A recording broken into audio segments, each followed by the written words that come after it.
உலகெங்கும் வாழும் தமிழ் மக்களுக்கு வீனஸ் பாலாஜியின் அன்பு வணக்கங்கள். நான் வீனஸ் ஆஸ்ட்ரோ அகாடமி ஜோதிட பேராசிரியர் மற்றும் சோழி பிரசன்ன ஜோதிட ஆராய்ச்சியாளராக இருந்து அனைவருக்கும் போய் ஜோதிடம் சேனல் பண்ணியிருக்கோம். நம்ம சேனலில் ஃபஸ்ட் டைம் பார்க்குறீங்கன்னா சப்ஸ்கிரைப் பண்ணிக்கோங்க. பெல் பட்டனில் ஆல் ஆப்ஷன் ப்ரெஸ் பண்ணுங்கள். நம்ம இன்றைக்கி 12 ராசி என்பர்களுக்கு ஜூன் மாத பலன்களை பற்றி ரொம்ப டீட்டெயிலாக பார்க்க போகிறோம். ஜூன் மாதம் அப்படின்னு சொன்னால் பல்வேறு விதமான கிரக மாற்றங்கள் இருக்குது. செவ்வாய் இந்த மாதம் பயிற்சி ஆகிறார், சுக்கிரன் பயிற்சி ஆகிறார், புதன் பயிற்சி ஆகிறார், சூரியன் பயிற்சி ஆகிறார். அதே போல் முக்கியமான குரு பயிற்சி 1ஆம் தேதி இருக்குது. இது மாதிரி பார்த்திங்கன்னா 5 கிரகங்களுடைய பயிற்சி இருக்கும்போது பல்வேறு விதமான மாற்றங்கள் 12 ராசி என்பவர்களுக்கும் ஜூன் மாதத்துலேருந்து நிறைய நடக்கிறதுக்கான வாய்ப்புகள் இருக்குது. எந்தெந்த மாற்றங்கள் நடக்க போகுது, என்னென்ன நன்மையான விஷயங்கள், என்னென்ன தீமையான விஷயங்கள் அப்படின்ட்டு 12 ராசி என்பவர்களுக்கும் நம்ம டீட்டெயிலாக பார்க்க போகிறோம். ஸ்கிப் பண்ணாமல் பாருங்கள், லைக் பண்ணுங்கள், கமெண்ட் பண்ணுங்கள், ஷேர் பண்ணுங்கள். கடக ராசி அன்பர்களுக்கு ஜூன் மாத பலன்களை பற்றி இந்த வீடியோ டீட்டெயிலாக பார்க்க போகிறோம். இந்த கடக ராசி அன்பர்களுக்கு இந்த ஜூன் மாதத்தில் நிறைய மாற்றங்கள் ஏற்படக்கூடிய ஒரு முக்கியமான மாதம். ஏன்னா முதல்ல குரு பகவானுடைய பயிற்சி 100% இந்த கடக ராசி அன்பர்களுக்கு இடமாற்றம் உறுதியாக உண்டு, வேலை மாற்றம் உண்டு, தொழில் மாற்றம் உண்டு. அதனால் நீண்ட காலமாக நிறைய கடகராசி என்பவர்கள் வேலை மாறலாமா நினச்சிட்டு இருக்கீங்க. இது ஒரு அற்புதமான வாய்ப்பு. இந்த மாதம் தவற விட்டுறாதீங்க. நிறைய பேர் வேலையில் வெளியூர் வெளிநாடு சென்று வேலை பார்ப்பதற்கான ஒரு அற்புதமான மாதம். ஏன்னா கடகராசி அப்படின்னு சொன்னோன்னா கடல் கடந்து செல்லக்கூடிய ஒரு அற்புதமான ராசி, ஊர் மாறி சென்று வேலை பார்க்கக்கூடிய ஒரு அற்புதமான ராசி. அதனால் யாரெல்லாம் கடக ராசியாக இருக்கீங்களோ இப்போ உங்களுக்கு வெளிநாடு வாய்ப்புகள் ஏற்படக்கூடிய ஒரு அற்புதமான மாதம். அது மட்டும் இல்லாமல் வெளிநாடு போய் படிக்கக்கூடிய மாணவர்களுக்கு ஒரு நல்ல வாய்ப்புகள், படித்து முடித்த மாணவர்களுக்கு அங்கேயே ஒரு வேலை வாய்ப்பு கிடைப்பதற்கான சூழ்நிலைகள் உண்டு. நிறைய பேர் மாஸ்டர் டிகிரி பண்ணுறதுக்கெல்லாம் வெளிநாடு போகிறதுக்கான ஒரு சூழ்நிலைகள் இந்த கடகராசி என்பவர்களுக்கு இந்த மாதம் வரும். அதற்கான முயற்சிகளை செய்து கொள்வது சிறப்பு. அதே போல் நிறைய பேருக்கு ஒரு டிரான்ஸ்ஃபர் வித் ப்ரொமோஷன் ரெடியாக காத்துட்ருக்கு. யாருக்கெல்லாம் டிரான்ஸ்ஃபர் வந்திருக்கோ எடுத்துக்கோங்க. ஏன்னா கடகராசி என்பவர்கள் என்ன நினைப்பாங்கன்னா, ஐயோ எங்கள் அம்மாவை பார்க்கணும், எங்கள் அப்பாவை பார்த்துக்கணும், என்னுடைய மனைவியை பார்த்துக்கணும், குழந்தைங்களை பார்த்துக்கணும், கணவரை பார்த்துக்கணுன்னு இருப்பீங்க. அந்த மாதிரி இருந்தால் ஒரு பாதிப்புகளை கொடுக்கும். நல்லா நான் வச்சுக்கோங்க. அதில் கண்டிப்பாக கடகராசியாக இருக்கீங்கன்னா ஒரு இடம் மாற்றம் செய்து கொள்வது நல்லது. அது கிடைக்கும் போது நீங்கள் யூஸ் பண்ணிக்கிறது ரொம்ப ரொம்ப நல்லது. அங்கே போனால் லைஃப் டோட்டலாக மாறும். நீங்கள் இங்கே இருந்தீங்கன்னா தான் கஷ்டப்படுவீங்க. இல்லை சார் மாறலாம் முடியாது சார் என்னால் அப்படின்னீங்கன்னா கண்டிப்பாக வேலையில் பிரச்சனைகள் வரக்கூடிய ஒரு முக்கியமான மாதமாக மாறிடும். அது ரொம்ப ரொம்ப கவனமாக இருங்க, ஜாக்கிரதையாக இருங்க. அதே போல் கடகராசி என்பதற்கு வேலையே இல்லை சார், நான் 6 மாதம் ஆச்சு சார், 1 வருஷம் ஆச்சு சார், எனக்கு 2 வருஷம் ஆச்சு சார் நான் படித்து முடிச்சு, இல்லை நான் வேலை பார்த்து வேலையை விட்டு 2 வருஷம் ஆச்சு சார், அஷ்டம சனியில் வேலை போச்சு சார், இந்த மாதிரிலாம் நினைக்கக்கூடியவர்கள் இருக்கக்கூடியவர்கள் நீங்கள் என்ன பண்ணணும்னா வேறு ஊர் மாறி வேலை தேடுறது நல்லது. அது செஞ்சிட்டிங்க அப்படின்னா கண்டிப்பாக உங்களுக்கு வேலை வாய்ப்பு உறுதியாக கிடச்சிரும். நீங்கள் ஒரு 10 வருஷம் கூட வேலை செய்யாமல் இருங்க, நீங்கள் 5 வருஷம் கூட வேலை செய்யாமல் இருங்க, ஆனால் அந்த நான் ஊர் மாறி போய் வேலை தேடுவேன் நினச்சிட்டிங்கன்னா இந்த மாதம் கண்டிப்பாக கடகராசி என்பவர்களுக்கு வேலை கிடைச்சே தீரும். அது எந்த டவுட்டும் கிடையாது. அதே போல் மன ரீதியான மாற்றங்கள் ஏற்படக்கூடிய ஒரு முக்கியமான மாதம். நிறைய கடகராசி என்பதுன்னா ஒரு மாதிரி சைக்கலாஜிக்கலாக அஃபெக்ட் ஆகிருக்கீங்க. சில பேருக்கு உடல்நிலை பாதிப்புகள்னால பாதிப்பு வந்திருக்கும். சில பேருக்கு பார்த்திங்கன்னா நிறைய பேருக்கு அஷ்டம சனியில் ஹார்ட் ப்ராப்ளம், பிபி, சுகரு, ஏதோ ஒரு வகையில் உடல் ரீதியான பாதிப்புகள் ஏற்பட்டிருக்கும். அந்த நிலை மாறி இப்போ உங்களுடைய வாழ்க்கையில் ஒரு முன்னேற்றம், அது உடல் ரீதியான முன்னேற்றம், மன ரீதியான முன்னேற்றம். சில பேருக்கெல்லாம் பார்த்திங்கன்னா கணவன் மனைவி சண்டை போட்டு பிரிஞ்செல்லாம் இருந்திருப்பீங்க. அந்த மாதிரி பிரிந்தவர்கள் சேர்ந்து வாழ்கிறதுக்கான வாய்ப்புகள் இருக்குது. அதே போல் கடகராசியில் இருக்கக்கூடிய பூச நட்சத்திர அன்பர்கள் சில பேருக்கு கல்யாணம் பக்கத்தில் நின்று போயிருக்கும். அந்த மாதிரி இருக்கக்கூடியவர்களுக்கு இந்த மாதம் அதற்கான முயற்சிகளை செய்யலாம்.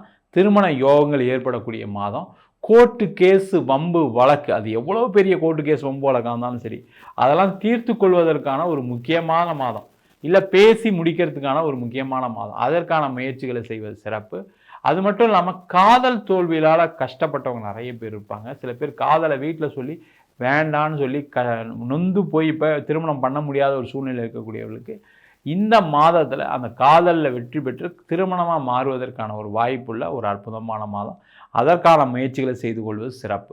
அது மட்டும் இல்லாமல் இந்த கடக ராசி அன்பர்களுக்கு இப்போ இந்த காலகட்டத்தில் குழந்தை சம்பந்தமான பிரச்சனைகள் இருக்குது அப்படின்னா சஷ்டி அன்னைக்கு ஒரு விரதம் இருந்து வழிபாடு பண்ணீங்க அப்படின்னா அதில் ஆயில்யம் பூசம் அது மட்டும் இல்லாமல் புனர்பூசம் நட்சத்திரம் 4ஆம் பாதம் உள்ளவர்கள் அந்த சஷ்டி அன்னைக்கு வழிபாடு பண்ணினா கண்டிப்பாக உங்களுடைய குழந்தை பிரச்சனைகள் தீர்வதற்கான வாய்ப்புகள் உண்டு. குழந்தை அழகாக இந்த மாதத்தில் நீங்கள் ஏதோ ட்ரீட்மெண்ட் எடுக்கிறீங்க, இல்லை ஏதோ இயற்கையாகவோ கிடைப்பதற்கான வாய்ப்புகள் அதிகமாக உண்டு. அது மட்டும் இல்லாமல் இந்த கடக ராசி என்பவர்களுக்கு இருக்கக்கூடிய மிகப்பெரிய சுமை என்னென்னா கடன் சுமை. அந்த கடன் சுமை எப்படி வந்திருக்குன்னா, மற்றவர்களால் கடன் சுமையை பெறக்கூடியவர்கள் இந்த கடகராசி என்பது. அது அம்மா மூலியமா இருக்கலாம், அப்பா மூலியமா இருக்கலாம், இல்லை கூட பிறந்தவங்க மூலியமா இருக்கலாம், இல்லை வேறு யாருக்காவது ஒருத்தர் கடனை கட்டி நீங்கள் அந்த கடனை கட்டுற மாதிரி சூழ்நிலைகள்லாம் இருக்கலாம். அந்த நிலைகள் மாறி இப்போ அந்த கடன் பிரச்சனைகள்லேருந்து விடுதலை ஆகக்கூடிய, இல்லை வேறு ஏதாவது உதவிகள் மூலமாக, இல்லை அவங்களே பணத்தை கொடுத்து அந்த கடன் பிரச்சனைலேருந்து வெளியில் வரக்கூடிய ஒரு அற்புதமான மாதம். அதற்கான முயற்சிகள் செய்வது சிறப்பு. ஏன்னா உங்கள் ராசிக்கு 11ஆம் இடத்தில் செவ்வாய் பகவான் வராரு. அது மட்டும் இல்லாமல் உங்கள் ராசிக்கு 11ஆம் அதிபதி உங்கள் ராசியிலே பயணிக்க போகிறார். அதெல்லாம் ஒரு பெரிய சிறப்பு. இந்த மாதம் கடகராசியின் பிறகு நிறைய சேஞ்சஸ் வரும். அதெல்லாம் நீங்கள் அதை எடுத்துக்கிறது ரொம்ப நல்லது. அது மட்டும் இல்லாமல் வீடு, வண்டி, வாகனம் மூலமாக மாறக்கூடிய, வீடு வாங்கலாம், இடம் வாங்கலாம், வண்டி வாகனம் வாங்கிறதுக்கான வாய்ப்புகள்லாம் இருக்குது. அதற்கான முயற்சிகள் செய்யலாம். வீடு விற்று திருப்பி ஒரு இடம் வாங்குறது, வீடு விற்று ஒரு வீடு வாங்குறது, இந்த மாதிரி முயற்சிகள் எல்லாமே வெற்றி பெறக்கூடிய ஒரு அற்புதமான மாதம். நீங்கள் எத்தனை வருஷமாக வீடு விற்காமல் இருக்குது, இடம் விற்காமல் இருக்குது வச்சுங்க, இந்த மாதம் நீங்கள் ஆரம்பிச்சிங்க, வீடு விற்கிறதுக்கு ஆரம்பிச்சிங்க, இடம் விற்கிறதுக்கு ஆரம்பிச்சா இடம் விற்றுரும், வீடு விற்றுரும். அதன் மூலமாக நீண்ட கால கடனை திருப்பி செலுத்தக்கூடிய ஒரு அற்புதமான மாதம். அதே போல் ஃபாரின் போகலாம், எக்ஸ்போர்ட் இம்போர்ட் சார்ந்த துறையில் இருக்கவங்க, முக்கியமாக உணவு சார்ந்த துறையில் இருக்கவங்களுக்கு ஒரு மிகப்பெரிய மாற்றம் இருக்குது சார். அதில் எந்த டவுட்டும் கிடையாது. ஒரு வாழ்க்கையில் ஒரு உச்சத்தை தொட போகிறேன், நான் பெரிய சம்பாதிக்க போகிறேன் அப்படின்னா, யாரெல்லாம் உணவு சார்ந்த துறையில் இருக்கீங்களோ வேறு ஊரில் இல்லை பக்கத்தில் ஏதாவது ஒரு பிரான்ச் ஆரம்பிக்கிறதுக்கான வாய்ப்புகள்லாம் வரும். அதற்கான முயற்சிகள்லாம் ரொம்ப தைரியமாக எடுங்க, கவலைப்படாமல் செய்யுங்க. கண்டிப்பாக வெற்றி உறுதியாக கிடைக்கும். அதில் எந்த விதமான டவுட்டும் கிடையாது. பல்வேறு விதமான மாற்றங்களை செய்து கொள்ளக்கூடிய, முன்னேற்றங்களை ஏற்படுத்தி கொள்ளக்கூடிய ஒரு அற்புதமான மாதம் கடக ராசி என்பர்களுக்கு ஜூன் மாதம் ஏற்பட போகிறது. நம்ம சொன்ன பலன்கள் அனைத்தும் பொதுவான கோச்சார பலன்கள். உங்கள் ஜாதகத்தில் இந்த கிரகநிலைகள் நல்ல இடத்துல இருக்கும்போது பல்வேறு விதமான நல்ல மாற்றங்களையும் கொடுக்கும். முக்கியமாக ஒரு ஜாதகத்தை பார்க்கும்போது தசாபுத்தியோட பலன்கள் தான் அதிகப்படியான பாதிப்புகளை கொடுக்குது. இப்போ பார்த்தீங்கன்னா சில ராசி என்பர்களுக்கு ராகு திசை, கேது திசை, சனி திசை பிரச்சனைகள் கொடுக்கும். சில ராசி என்பர்களுக்கு புதன் திசை மிகப்பெரிய கடனை கொடுத்துருக்கும். சில ராசி என்பர்களுக்கு சுக்கிர திசையே நடக்கும், ஆனால் வாழ்க்கையில் எனக்கு ஒன்றுமே நல்லது நடக்கலை அப்படின்னு சொல்லக்கூடிய விஷயங்கள் இருக்கிறது. காரணம் என்னன்னா, உங்கள் ஜாதகத்திற்குள்ளே கிரகநிலைக்கு தந்தாப்பில் பலன்கள் கண்டிப்பாக மாறுபடும். என்கிட்ட ஜாதகம் பார்க்கணும் விருப்பப்பட்டீங்கன்னா கீழே இருக்க நம்பருக்கு வாட்ஸ்அப் பண்ணிட்டு ஜாதக பலனை தெரிந்து கொள்ளலாம். ஜாதகம் இல்லாதவங்களுக்கு சிங்கிள் பேஜில் PDF ஃபார்மேட்டில் வெறும் 99 ரூபாய்க்கு ஜாதகம் கொடுக்குறோம். டீட்டெயிலாக நோட்டில் எழுதுன மாதிரி வேணும் சார் அப்படின்னா 51 பக்கம் கொண்ட PDF வெறும் 5 ரூபாய்க்கு கொடுக்குறோம். அதில் பலன்கள் இருக்காது. சில பேர் நோட்டில் எழுதி தருவீங்களா கேட்குறீங்க, நோட்லையும் எழுதி தருவோம். வேணுன்றவங்க கீழே இருக்க நம்பருக்கு வாட்ஸ்அப் பண்ணுங்கள். நம்ம வீனஸ் ஆஸ்ட்ரோ அகாடமியில் அடிப்படையிலேருந்து ஜோதிட பயிற்சி வகுப்பு நடத்திட்டு இருக்கோம். கிரகம்னா என்ன, நட்சத்திரம்னா என்ன, எப்படி ஒரு ஜாதக பலன் பார்க்குறது அப்படின்ற வகுப்பு நடத்திட்டு இருக்கோம். அது மட்டும் இல்லாமல் திருமண பொருத்தம் எப்படி பார்க்குறது, வாஸ்து எப்படி பார்க்குறது, நியூமராலஜி படி எப்படி பெயர் வச்சு கொடுப்பது, முகூர்த்தம் நிர்ணயம் ரொம்ப முக்கியமான சப்ஜெக்ட், அந்த முகூர்த்தத்தை எப்படி குறிப்பது, அது மட்டும் இல்லாமல் பிரசன்ன ஜோதிட முறைகள். இப்போ ஒரு கர்மாவை தெரிஞ்சுக்கணும், எங்கள் வீட்டில் கண்டினியூஸாக பிரச்சனைகள் இருக்குது அப்படின்னா அந்த கர்மாவை சொல்லக்கூடிய சோழி பிரசன்னம், ஜாமக்கோள் பிரசன்னம், கடிகார பிரசன்னம், அஷ்டமங்கல பிரசன்னம், தெய்வத்துக்கு பார்க்கக்கூடிய தேவ பிரசன்னங்கள் முதற்கொண்டும் பார்த்துட்ருக்கோம், சொல்லி கொடுத்துட்ருக்கோம். ஆண் பெண் இருபாலரும் படிக்கலாம், வயது வரம்பு கிடையாது. குறைந்த கட்டணத்தில் வகுப்பு நடத்திட்டுருக்கோம். நேரடி வகுப்பாக நடக்குது. வெளியூர் வெளிநாட்டில் படிக்கிறவங்க ஆன்லைன் வகுப்பிலும் சேர்ந்து படிக்கலாம். படிக்கணும் விருப்பப்படுறோம் கீழே இருக்க நம்பருக்கு வாட்ஸ்அப் பண்ணிட்டு பயிற்சிக்கான விவரங்களை தெரிந்து கொள்ளலாம். உங்களிடம் விடைபெறுவது வீனஸ் பாலாஜி. சர்வஜனா சுகினோ பவந்து.